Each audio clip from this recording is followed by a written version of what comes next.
Hello, everybody. It's me, your favorite host of the favorite podcast that you are not listening to. So then you're not the favorite host. I'm the favorite host of the podcast that you are listening to. Mm-hmm.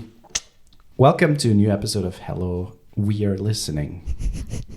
No, it's just me. I'm listening. Hello, I'm listening. Woifi's not listening. Hello, Danielle is listening.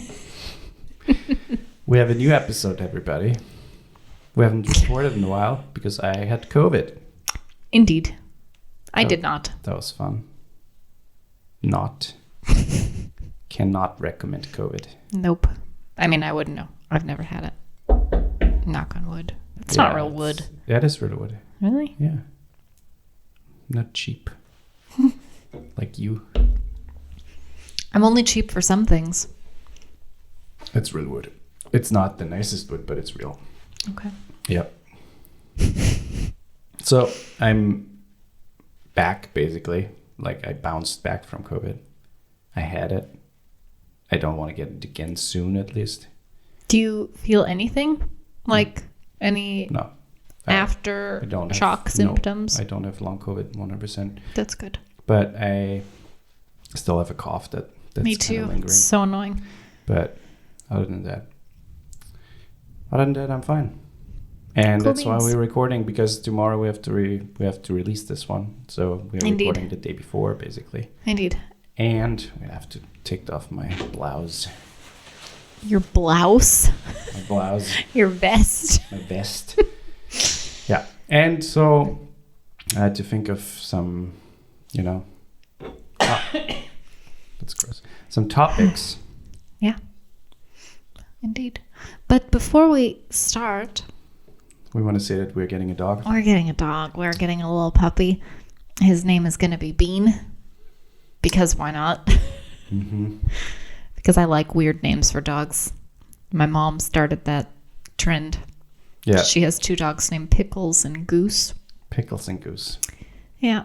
And she's very jealous of the name Bean. She said if we end up for whatever reason not getting a dog, this is when we were still planning and not sure. Yeah. She said then she's going to get a third and steal the name. So yeah, we had to get one, basically. Basically. No, it worked out well, and so he's coming in 2 weeks. In 2 weeks. Yeah, that's exciting. That's going to be weird. So we'll probably have a problem recording with him here. He'll probably be in the room while we're recording for the first 2 months or so. Yeah. Mm. Yeah. So that will be interesting. Yeah. Beanie boy. We've already got to meet him. He's very, very sweet He's sweet. and playful. And I think he's going to be trouble Yeah, 100%. a little bit. So we are talking about. We did an episode a couple of month ago probably already, year ago, I don't even know. But we did an episode on comparing coming of age, like real life and movies. Yep. And we talked about a few movie examples that we liked of the coming of age genre. And I thought, since people liked it, I thought we could do the same thing with romantic comedies or just romantic films. Also film, yeah. See, this is the thing. You thought of it now, but 1,000% I had that idea already, because I remember telling you, what if we did something, because how we experience love in real life is so different from the movies. And a lot of people have these expectations because of how the movies portray love and romance. 1,000% I've recommended that we do this topic. That's why I thought when you sent me the idea, I was like, I feel like we've done that already. No, we did not. But I'm pretty sure I didn't. I don't know. I'm sorry. You'll be hearing a lot of that from both of I'm us. not going to edit that out. So, I want to start with a movie called Notting Hill. Oh, you're going specifics. Yeah, Okay, I'm probably not going specifics. that's fine. But I don't know if people have seen it. It's with Julia Roberts and Hugh Grant, and it's considered to be a classic rom-com movie. And it's basically about this actress. Julia Roberts plays an actress who comes to London to film something, or to have a press tour or something, and she meets this bookstore guy in Notting Hill. Fuck.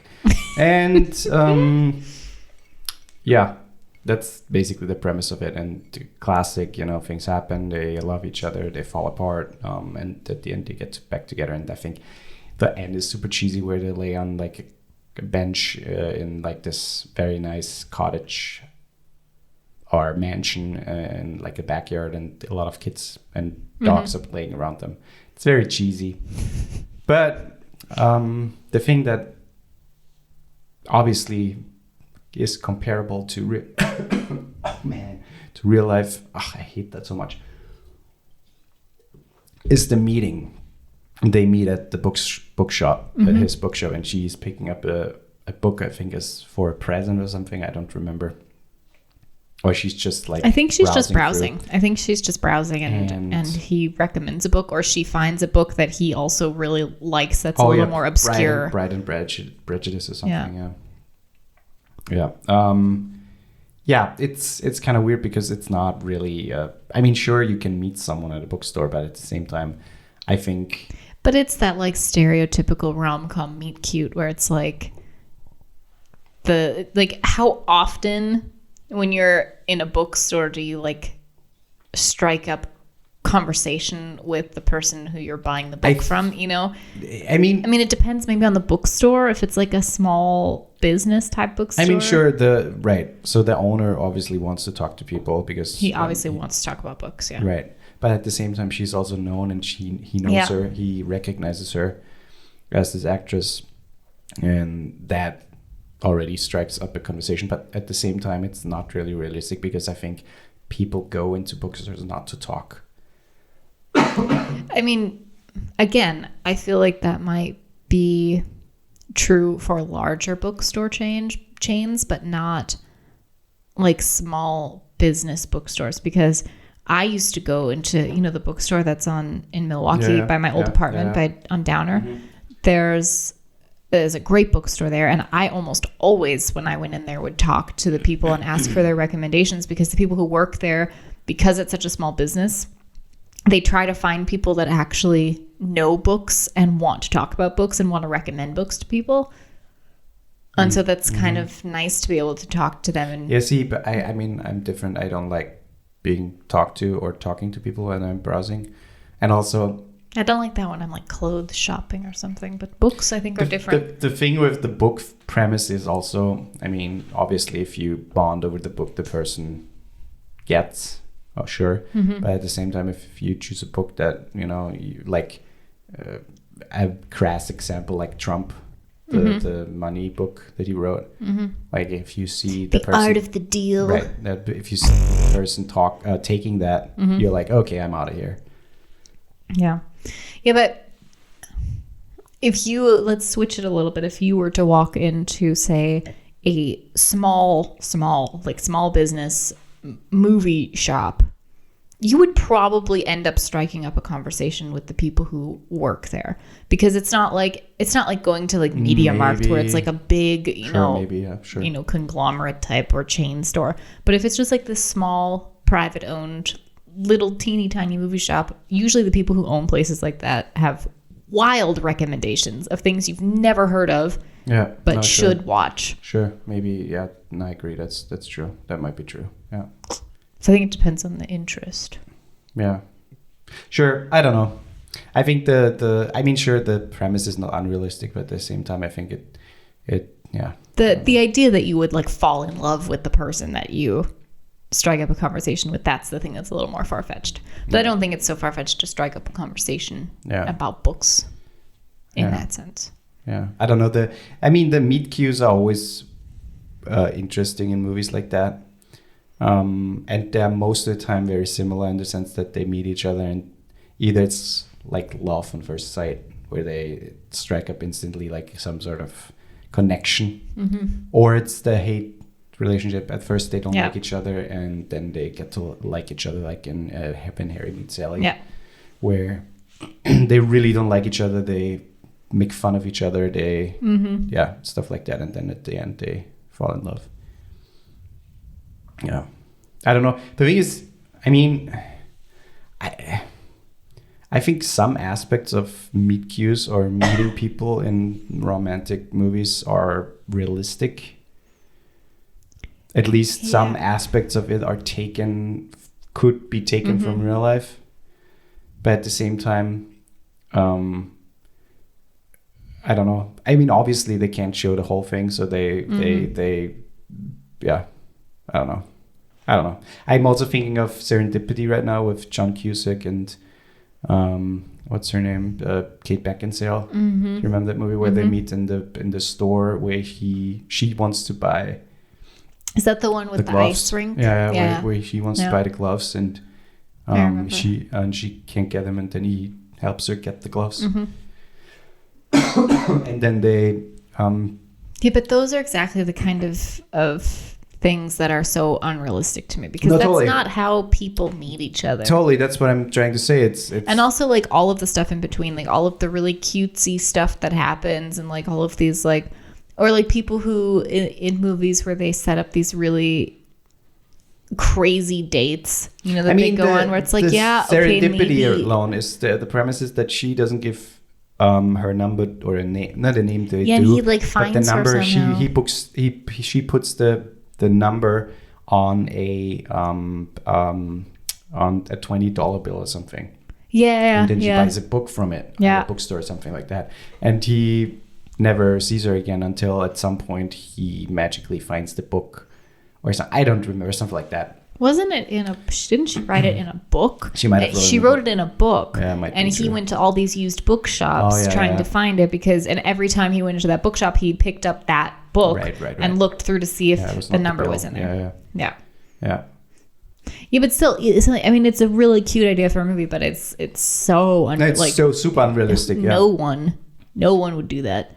And I mean, I find like in TV series, the relationships tend to be a little more realistic than in the movies. And I think it's just because they have the time to have like the character development as part of it, because it's a series. Like, for example, we were just watching Scrubs, and Scrubs, I think the relationship between Zach Braff and Sarah Chalke in the first time that they try dating is super realistic. Yeah, it's true. It's true. But at the same time, I mean, Scrubs does a very good job in keeping the characters real up to a certain point, obviously. But yeah, and even Turk and Carla, I even think their relationship is super realistic. It is super realistic. They show all the aspects, but obviously that's because of it's a series. But we're focusing on movies here right now. But I'm just saying, if we're going to be focusing, it doesn't have to just be movies. It can be, in general, watching something that's not real versus how it actually is in real life. Let's talk about the opposite of that meeting. Let's talk about ending up, because I think that even is more extreme. What? The ending up together. How do you mean? Yeah, how they end up together, how they get together at the end of the movie, to make it a perfect ending, to make it seem like okay, and then they lived happily ever after. Because that's something that obviously all rom-coms do in any way or form, and that's always the most cheesiest, most obviously romantic and also unrealistic part of it, I think, because it's either he runs after her and tries to win her back, or tries to show that he changed, or tries to show her the love that he has for her, and it's obviously all most of the time a very cheesy setup. Like, it's in the rain and it's pouring rain, and he pours out all the love and feelings for her. Or at the ice rink, for example, at the end. I mean, it's super romantic, but at the same time, they lay outside at night in the freezing winter cold of New York City and end up together. Yeah. I actually, you're going to laugh at me, but I think you'll agree with me once you hear what I have to say about it. Please, indulge me. I believe that I have the perfect example of a movie that actually does it right. Like, how they meet is realistic. What movie? How they kind of get along is realistic, and then how they end up together. What movie? Napoleon Dynamite. I mean, they don't. With Deb, they don't really end yeah, up they do. Together. I mean, it's implied at the very end that they're together with Deb and Napoleon. Yeah. They meet in this super awkward way where she like comes to his house and embarrasses herself, and the brother is kind of mean in the background. It's like a random for a high school fling. Yeah, sure, it makes sense. Yeah, and then they end up kind of being friends because he gives her stuff back. But to be honest, it's not a real relationship or a romantic involvement. It's not that, and that's not what I wanted to compare. But just because it's not in the Yeah, but that's not what I wanted to compare with that episode, Danielle. Yeah, but it's a relationship in a movie. Yeah, I mean, there's a relationship in every there might be a relationship in a horror movie, but that's not what I wanted to compare. We can't branch out like that. It's not a horror movie. I'm not branching out. You couldn't categorize Napoleon Dynamite anyways. It's a comedy. It's not a rom-com. It's not a romantic movie. It's a comedy. But I agree, for like a high school fling, it's very realistic because it's awkward. They never say that they're together. They imply it at the end. And I agree. It's like the most realistic I've seen in a movie, I think, of just like how people get together. Yeah, I agree. I mean, most high school coming of age movies like that with romantic aspects are not really realistic. Mm-hmm. Breakfast Club. Love, Simon. Sure. Typical. Yeah. But no, I wanted to specifically say the rom-com aspect. Specifically? Like the ocean? Yeah. Because the whole movie is built around the relationship, the start of the relationship, or the relationship itself. But because I just thought about it, the 7-year engagement with Jason Segel, is it 7-year engagement? I think so. I think that's the German English title. I think it's the 7-year engagement. 7 years engagement. Sorry, the 5-year engagement. The 5-year engagement. But is that the actual English title? That's the actual English title. Do you have a picture? Yeah, it's with Jason Segel and Emily Blunt. You don't remember that movie. I don't remember. It's from 2012. We watched it, and it's about him proposing to her. I'm pretty sure at the beginning of the movie, and then she gets like this job at this college in I don't know, Michigan or somewhere where it's cold, and they moved there from, I think. I do vaguely remember that. They moved there from, I think, California. I want to say it's San Francisco. And don't play with the thing. I'm not playing with anything. Something keeps clacking. I'm not doing anything. I moved for a second. Okay. And they basically, the whole movie is built around their relationship and how they almost fall apart because he has to locate his whole life because of her and because of her career. And she never really recognizes what he sacrifices for her, and then it almost falls apart. And at the end, they basically come together and they have this cheesy wedding all of a sudden with all the friends and the music and stuff like that. But I think there are some realistic aspects of some people commit to each other, like with an engagement, and they just never get married, or they take forever, or again, they are engaged and then they fall apart because something happens, something changes, they have to relocate or whatever. Yeah, I think that's some aspects of that movie is realistic, but again, the ending is very cheesy, where they have this very movie-like wedding with all the friends and the live band and stuff like that. Yeah. What about what is it? Forgetting Sarah Marshall. It's a great movie. It is a great movie, and funny enough, Jason Segel wrote it and he based some of the movie on his actual life. For example, the breakup with, like at the beginning where he picks up his girlfriend at the airport or she comes to his house. No, she comes to his apartment. And she wants to break up with him and he gets sex and is naked and sits there just naked and she comes into the room and it's super awkward. But then again, you have this very cheesy aspect of, okay, he goes to Hawaii. That alone. I mean, sure, why not? After a breakup, and he has, I think, no job things. So also, like how can he afford to stay there for so long? Yeah, he stays there very long. That's true. He stays there like 2-3 weeks or something. I don't know. I don't know what the time frame is though. Maybe it's just a week. But he ends up falling in love with Mila Kunis, which, I mean, how could you not? I mean, sure, but I don't know. It's like, it's the whole premise around that is very, very unrealistic in that sense, where I think they meet each other and they fall in love after just a couple of days. And I think it takes a while, but I mean, at the end is actually realistic because he ends up moving back to they don't get together. He ends up moving back to LA, and then he writes this musical that she encourages him to write. And at the end, she is there at the premiere. Yeah. And that's where it's implied that they end up together. So it's not that very cheesy ending. It's a very open ending, which I very much prefer in terms of... Which, fun fact, by the way, that musical that he wrote, he actually pitched that puppet show to... He did? To... why am I blanking on his name? Judd Apatow. Judd Apatow, yeah. The thing is, he wrote it and he pitched it to him, and then he said, hey, but not do it, super weird, and don't do it. And then he said, but I wrote it into the movie, and I want to do it at the end of the movie.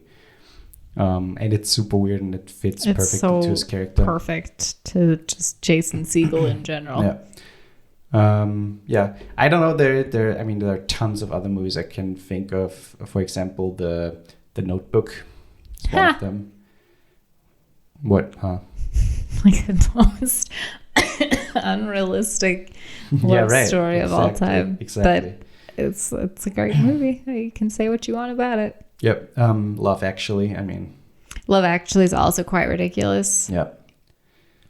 But it's like, those are the things we want in romantic comedies. But I think we run into issues with just our real life relationships because people who take that shit too seriously might think like, oh, this is how relationships are supposed to be. I think nowadays people understand that those things are not I think real. It's gotten worse.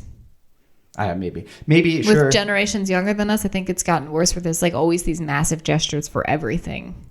I agree. Maybe there's like this underlining sense of, oh, this is what I want, or this is what I need. Do you remember when flash mobs were such a big thing because they saw it in like a series once, and then flash mobs all of a sudden became this massive thing? Sure. Yeah. But that might be interesting in terms of... I've never been the person who watches a rom-com and thinks like, oh, I want that too. Obviously, sometimes that's the case when you watch series because you get invested into the characters and you get to know them, and you feel a sense of connection, or you feel like they are you. You can very much... you can relate to a lot of characters. Right. Yeah. Obviously, they're built that way. But I think with movies, I never had the... I love to watch a good rom-com. I really do. But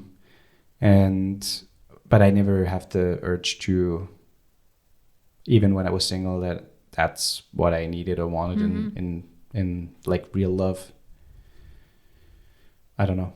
And again, most rom-coms are built the way where it's very unrealistic. The whole premise, the whole setup, how they meet, how they fall in love, how they end up together. There are some movies that do it right, I think, where it's not so over the top. Like things like, Friends with Benefits, or what is the other one that was exactly the same that came out? One was with Mila Kunis and one was with Ashton. The Big Sick, for example, is also a good one. Yeah. But it's based on a real story. On the real story. How they actually met. They didn't change a lot. Yeah. But that's a good... No, but like Friends with Benefits, things like that are so... that's a relatable story, where they're friends, they end up hooking up because whatever, and they decide to be, okay, let's just be hookup buddies, but we're still friends, and then they end up catching feelings. And it's like, that's a relatable circumstance where that shit happens all the time. So those movies, I think, are nice exceptions to the rule where they're super relatable.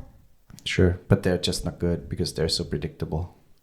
All rom-coms are predictable. Yes, but sometimes you don't know the way it goes. Sometimes you have no clue how they end up, if they really end up. and sometimes they don't even. Sometimes they fall apart. Or 98% of the time, good examples they end up together. I can't think of any right now, but they're good examples for rom-coms that are not so standard. Yeah, but my point is 98% of the time, you know exactly how they're going to end. It doesn't make them any less enjoyable to watch because you know what you should know what you're getting into when you watch a rom-com. But yeah, I agree. It's always predictable. I agree. I mean, there Bros, for example, which came out last year, I think. Remember the gay rom-com? With Billy Eichner, yeah. I mean, I think that was a good exception for a rom-com that still did it the traditional way, but also very realistic because it wasn't just a standard boy meets. I mean, sure, it's boy meets boy, but they are friends at first. They don't hook up right away, and they stay friends, and then at the end they get together, or not at the end, but at some point they get together, and they also face problems, and they talk about their problems. I think there was a good rom-com, which in aspects of the whole thing was realistic in some aspects of it, at least. Yeah.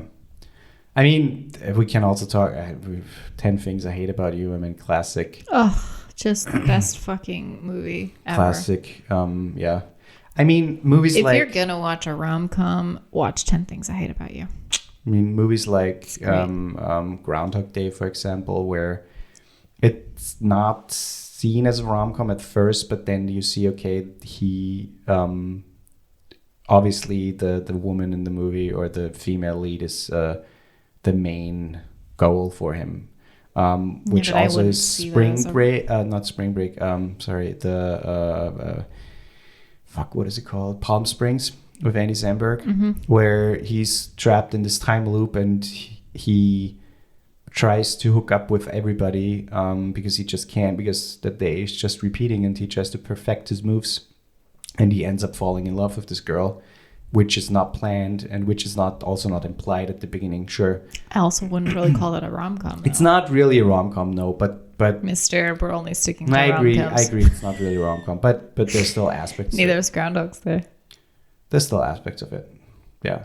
But I mean, classics like Sleepless in Seattle, You've Got Mail with Tom Hanks. I mean, those are all very good rom-coms that are also not super over the top. Unrealistic, but not super over the top. And to be honest, a movie like You've Got Mail is super weird to watch nowadays because of all the technology and like how they write each other mails and stuff. It's so, like emails, it's so weird. Yeah. It's super weird. Yeah, I don't know. The thing is, I don't want to talk too much about it because we already talked 30 minutes, but I prefer rom-coms, like funny rom-coms that don't take themselves too seriously, but still try to portray the whole thing realistic in a way where they don't, do those very cheesy over the top things. Like, for example, I like Notting Hill. I really like that movie, but only because I have some, memories as a kid watching it, and they're just, I don't know, that's just some, what is it called? Nostalgia. But I prefer movies like The 5-Year Engagement, for example, where they're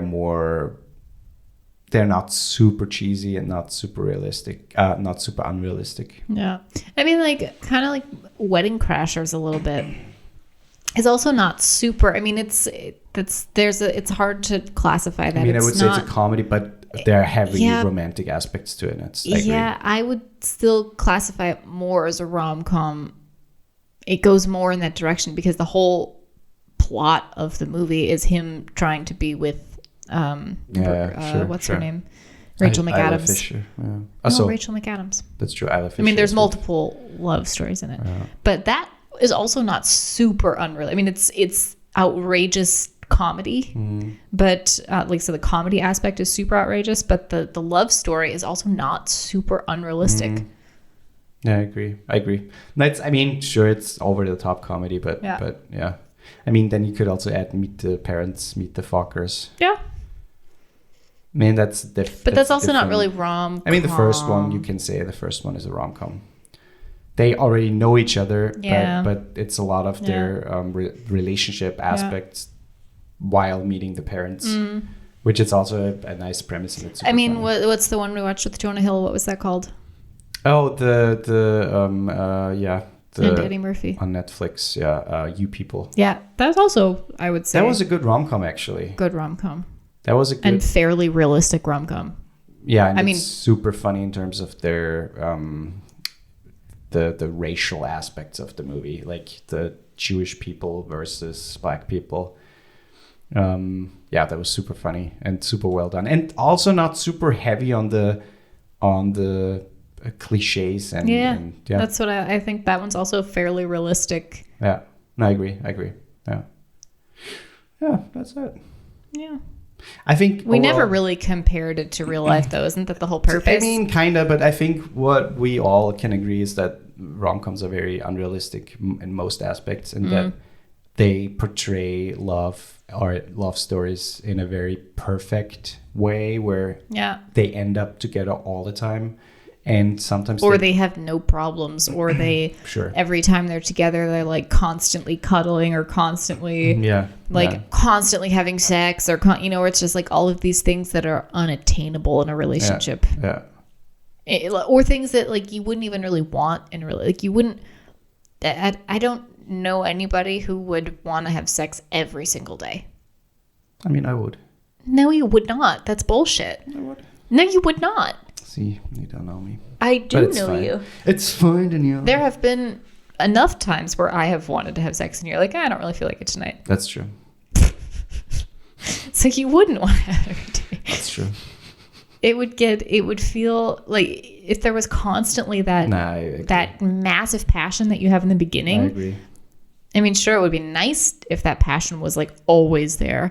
But realistically, like they show it in the movies where it's like they've been together for 6 to 20 years or something, and when they have sex, it's still like super passionate and heated, and it's like, but it's not that every time, and that's also fine. That's true. I think maybe that's the thing that's the most unrealistic about rom-coms is the sex aspect of the relationships.